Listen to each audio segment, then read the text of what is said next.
অনেক সময় কিন্তু আমাদের ছবিতে কিন্তু ড্রেস পরাতে হয়। এই ড্রেসগুলো কিভাবে সেট আপ করবেন সেটি দেখাবো। একটি ড্রেস এখান থেকে ওপেন করে নিব। প্রথমে এখানে দেখুন বিভিন্ন ধরনের ড্রেস কিন্তু আমার রয়েছে। আমি এখান থেকে একটি ড্রেস আমি এখানে সেট আপ করবো। যে কোনো ধরনের ড্রেস আপনি শার্ট পরাতে পারেন, কোট স্যুট যেটা বলেন না কেন আপনি পরাতে পারেন। আমি একটি ফর্মাল ড্রেস পরাতে চাচ্ছি, সেজন্য এই যে ড্রেসটা রয়েছে এটা আমি ড্রপ করে এখানে ছেড়ে দিব। এটাকে রিসাইজ করে আপনাকে একটু ছোট বড় করে নিতে হবে। আমি একটু ছোট বড় করে নিচ্ছি এটাকে মিলানোর জন্য। এখানে ড্রেস পরানোর কিছু টিপস রয়েছে, সেগুলো আমি বলে দিব আপনাদের। এটাকে একটু বড় করতে হবে, আমার ছবির গলার সাথে একদম মিলাতে হবে, অ্যাডজাস্ট করতে হবে। সেজন্য এখনো কিন্তু 100% এখানে মিল হয়নি।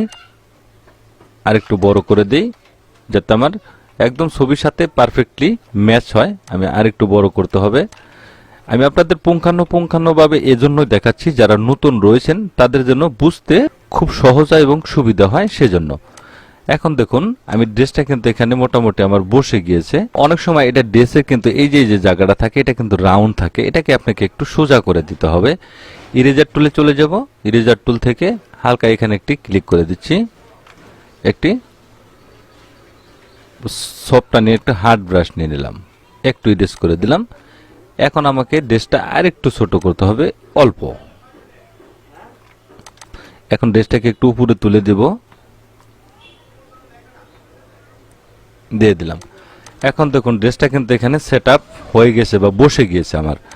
এখন পিছনের ব্যাকগ্রাউন্ডটা কিন্তু আমাকে রিমুভ করতে হবে। কুইক সলিউশন টুলে চলে যাব,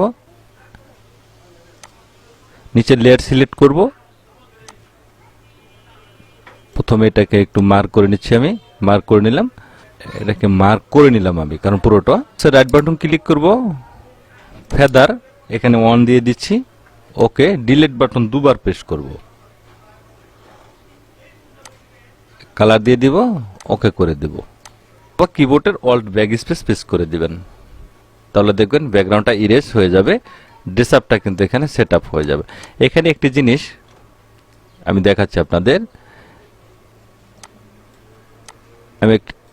আমি একটু টান দিয়ে নেই, তাহলে বুঝতে পারবেন। এখানে দেখুন এটা গলার সাথে লেগে গেছে, এটা কিন্তু লেগে যায়নি, এটা কিন্তু একটু শর্ট ড্রেসটা।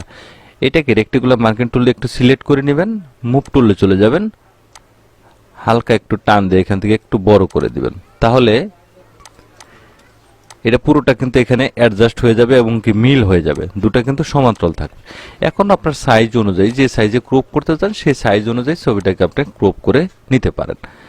আমি এতটুক পরিমাণ রাখবো। এটার মিডল পয়েন্ট যাচাই করার জন্য এই যে অ্যাঙ্কার পয়েন্টটা, এটা কিন্তু আপনি সঠিক রাখার চেষ্টা করবেন, যাতে এই ছবিটা একদম সঠিক থাকে, সমান্তরাল থাকে। তাহলে কিন্তু আপনার ছবি ক্রপ করতে সুবিধা হবে এবং কি সঠিক মেজারমেন্টটা আপনি পেয়ে যাবেন। দেন ডাবল ক্লিক করবেন, তাহলে দেখবেন একদম সমান্তরালে কিন্তু ছবিটার ক্রপ হয়ে যাবে। এখন আপনি ছবিটাকে আপনি সাজিয়ে নিতে পারেন।